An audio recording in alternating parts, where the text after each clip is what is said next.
સુખની થોડીક કોટીઓ છે, પ્રકાર છે.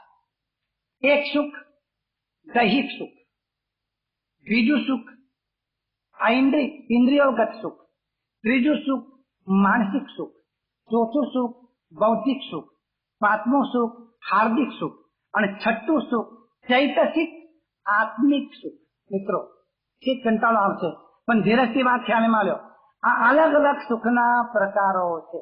ફેર પુનરાવૃત્તિ કરીને દૈહિક સુખ, ઇન્દ્રિયગત સુખ, માનસિક સુખ, બૌદ્ધિક સુખ, હાર્દિક સુખ અને ચૈતસિક સુખ.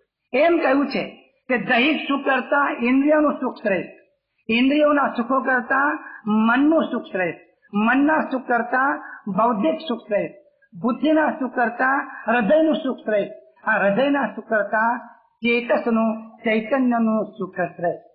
એવું સુખ જેને શોધતા આવડે છે અને ઉચ્ચતર સુખ જે અનુભવી શકે છે એ નીચેના સુખનું આકર્ષણ એનું ઘટતું જાય. નીચેના સુખનું આકર્ષણ જેટલું ઘટશે એટલી જીવનમાં શાંતિ, નીચેના સુખનું આકર્ષણ જેટલું ઘટશે એટલું જીવનમાં સમાધાન, નીચેના સુખનું આકર્ષણ જેટલું ઘટશે એટલું જીવનમાં સંતોષ, નીચેના સુખનું આકર્ષણ જેટલું ઘટશે એટલો જીવનમાં વિવાદ ઓછો, નીચેના સુખનું આકર્ષણ જેટલું ઘટશે એટલા બીજાના સંબંધોમાં કડવાશ ઓછી, નીચેના સુખનું આકર્ષણ જેટલું ઘટશે એટલે બીજાના સંબંધમાં મધુરતા વધારે.